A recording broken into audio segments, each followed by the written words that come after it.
Everyone, good morning and welcome to my new blog. আর আজকে অনেক দিন বাদে আমি বানাতে চলে এসেছি একটা বড় blog. So let's start the blog.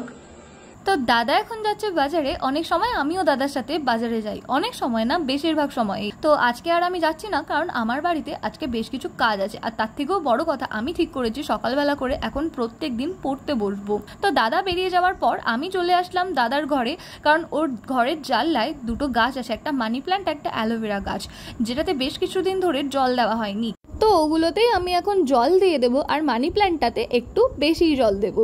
চলো, আমার গাছে জল দেওয়া হয়ে গেছে, আর এবারে বই খাতা নিয়ে বসা যাক। পড়াশোনা না করলে চাকরি পাবো না, আর চাকরি না পেলে আমার এই গরিবই জীবনেও কাটবে না। তো আমি এখন বসেছি একটা কারেন্ট অ্যাফেয়ার্সের ক্লাস দিয়ে। জেনারেলি আমি যখন কারেন্ট অ্যাফেয়ার্স করি তখন এই চ্যানেলটাকেই ফলো করি, কারেন্ট অ্যাফেয়ার্স আপডেটেড বলে। তো আজ আমি বছরের শুরু থেকে কোনো কারেন্ট অ্যাফেয়ার্স না করে একদম 24 আর 25 জনের কারেন্ট অ্যাফেয়ার্সের ক্লাস নিয়ে বসে গেছি ক্লাস করতে। লাস্ট বোধহয় আমি কারেন্ট অ্যাফেয়ার্সের ক্লাস করেছিলাম গত বছর। তো যাই হোক, এবার পড়াশোনা করা যাক। কোনো এখন 2 ঘন্টা ফোন ঘাটাঘাটি নয়, অনলি পড়াশোনায় কনসেন্ট্রেশন। আপাতত পড়াশোনা কমপ্লিট। তো আমি চলে এসেছি রান্নাঘরে, আর দেখলাম মা এখানে তড়কা বানানোর প্রস্তুতি নিচ্ছে। বুঝলাম সকালের টিফিনে আজকে তড়কা আর রুটি হতে চলেছে। সাধারণত আমাদের বাড়িতে রাতের খাবারের জন্যই তড়কা আর রুটি হয়, তো আজ দিনের বেলায় হচ্ছে দেখে আমার তো মনটা আনন্দে ভরে গেল।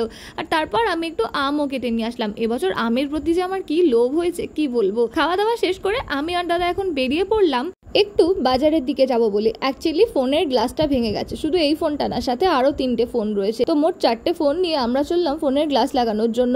আর এই ফ্রেন্ডস ক্লাবের ভেতরের রাস্তাটা দিয়ে আসছি, কারণ আজকে আমাদের লাইন ক্রস করে যে মেন রাস্তাটা, ওখানেও দেখি জ্যাম লেগে গেছে। দোকানে গিয়ে আর ভিডিও করতে পারিনি, কারণ ফোনের গ্লাস লাগানো হচ্ছিল, ফোন তো একটাও কাছে ছিল না। ফেরার পথে মায়ের একটা ওষুধ আনার ছিল, সেটাও নিয়ে নিলাম। বাড়িতে এসে আয়াম তো অবাক, মা বাসন্তী পোলাও আর চিকেন কষা বানাচ্ছে। তো এই হচ্ছে আজকে আমাদের স্পেশাল লাঞ্চ, বাসন্তী পোলাও আর চিকেন কষা। দুটোই অসাধারণ সুন্দর খেতে হয়েছে। বিকেল হয়ে গেছে, দুপুরে একটা সুন্দর ভাত ঘুম পোলাও ঘুম দিয়ে চলে আসলাম ছাদে। আর এখন আমার কাজ হচ্ছে ছাদের গাছগুলোতে জল দেওয়া। দিনের বেলায় জল দেওয়া হয়নি, কারণ প্রচণ্ড রোদ্দুর ছিল। সকালে অবশ্য মা একবার জল দিয়ে গেছিলো। জানো, আজকে ভেবেছিলাম একটু হাঁটতে বেরোবো, কিন্তু তারপর ভাবলাম যে ছাদের গাছগুলোতেও তো জল দিতে হবে। তাছাড়াও আরও একটা কারণ আছে, যার কারণে আমি আর হাঁটতে বেরোলাম না। আমাদের ছাদ বাগানে অনেক গাছ আছে, আর সবকটাতে জল দিতে গেলে মোটামুটি আধ ঘন্টা 1 ঘন্টা তো সময় এমনিই কেটে যায়। তো ওই দিকের গাছগুলোতে জল দেওয়া হয়ে গেছে, এদিকের গাছগুলোতেও এবার জল দিয়ে দেবো। ছাদ থেকে নিচে চলে এসেছি অনেকক্ষণ হলো, আর আমার পেয়ে গেছে প্রচন্ড খিদে। গাছে জল দিতে গিয়ে বেশ ক্লান্ত হয়ে গেছি। নিজের জন্য এখন একটু ম্যাঙ্গো স্মুদি বানাবো। এটা বানানো খুবই ইজি। ম্যাঙ্গো পাল্প নিয়েছি, আর তার মধ্যে সামান্য জল আর দুধ দিয়ে একটু কলা দিয়ে খুব ভালো করে মিক্সিতে ব্লেন্ড করে নিলাম, তাহলেই রেডি ম্যাঙ্গো স্মুদি। এর মধ্যে আমি কোনো চিনি দিইনি, তবে ওপর থেকে একটুখানি কাজু বাদাম দিয়ে দিয়েছিলাম, তাহলেই রেডি এই সুপার টেস্টি খাবারটা। তো আজকের ব্লগটা এতটুকুই, আবার দেখা হবে নতুন কোনো ব্লগে। টাটা।